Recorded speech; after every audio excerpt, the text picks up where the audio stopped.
ముందు పిల్లల ఈ దైవజనులను చూస్తూ వారు చెప్పేటటువంటి చరిత్ర కొమ్మనపల్లి వారి కుటుంబంలో, అలాగే అదేవిధంగా మరి పరంజ్యోతయ్య గారు నాయన గారి యొక్క కుటుంబం గురించి చెబుతూ ఉన్నప్పుడు నేను శ్రద్ధగా అక్కడే కూర్చొని వింటూ ఉండేవాడిని. అక్కడే ఏదో ఒక స్తంభం దగ్గర నా మా బెడ్ అనమాట. అక్కడే నా యొక్క లగేజ్ అంతా పెట్టుకునేవాడిని. కాలం వెళ్ళి స్నానం చేసి కాళ్ళ పూజలు తెచ్చుకొని మళ్ళీ వచ్చి రాత్రి కాల సమయంలో పండుకుంటునేవాడిని. ఈ దైవజనులను పరీక్షిస్తూ చూస్తూ వచ్చాను కనుక అపొస్తలుడైన పౌలు చక్రం అంటున్నాడు, నేను క్రీస్తుని పోలి నడుచుకున్నట్లుగా మీరు నన్ను పోలి నడుచుకోమని దేవుని యొక్క వాక్యం తెలియజేస్తుంది. దేవుని స్తోత్రం చెల్లిద్దాం. హల్లెలూయా.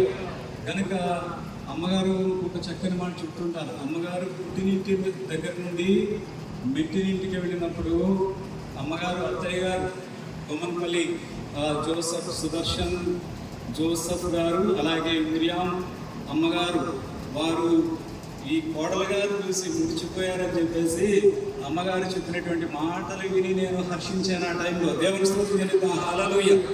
ఈ రోజుల్లో అలాంటి అత్తలు కావాలి, అలాంటి కోటలు కూడా కావాలి. అప్పుడు కుటుంబాలు ఆశీర్వదింపబడతాయి.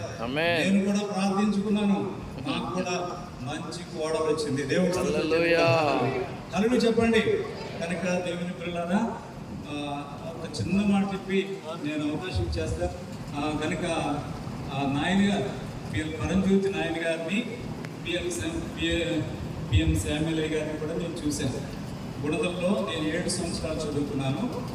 10th క్లాస్ వరకు అక్కడ చదువుకున్నప్పుడు నాయన గారు, అలాగే పరంజ్యోతి నాయన గారు, వీళ్ళిద్దరూ వారు ఇంగ్లీష్లో మాట్లాడుతున్నప్పుడు నాయన గారు తెలుగులోకి తర్జుమా చేస్తుంటే సింహాలు గర్జిస్తున్నట్లుగా ఉన్నాయి అని చెప్పేసి వచ్చినటువంటి సభికులు మాట్లాడుకుంటూ ఉండేవారు. దేవుని స్తోత్రం చెల్లిద్దాం. హల్లెలూయా.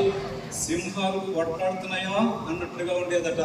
ఆ రోజుల్లో నేను చిన్నవాడిని. దేవుని స్తోత్రం చెల్లిద్దాం. హల్లెలూయా. వారి కుమారులందరూ అపొస్తలుడు పరంజ్యోతి నాయన గారు బిడ్డలందరినీ దేవుడు ఆశీర్వదించారు.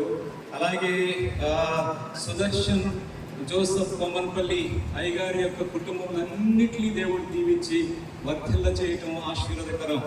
కనుక దేవుని వాక్యంతో పాటు చరిత్ర చాలా ప్రాముఖ్యం. కనుక మనము కూడా ఇతరులకు ఆశా జ్యోతులుగా, అదేవిధంగా అనేకులకు ఆదర్శప్రాయులుగా మనం ఉండాలని తెలియజేస్తూ అమ్మగారు అద్భుతమైనటువంటి చక్కటి సందేశం ఇచ్చినటువంటి అమ్మగారికి వందనాలు తెలియజేస్తూ ఉన్నాను. ఈ అందరూ చెప్పకుండా మరొకసారి దేవునికి వాక్యం అలాగే చెప్తాను. హల్లెలూయా.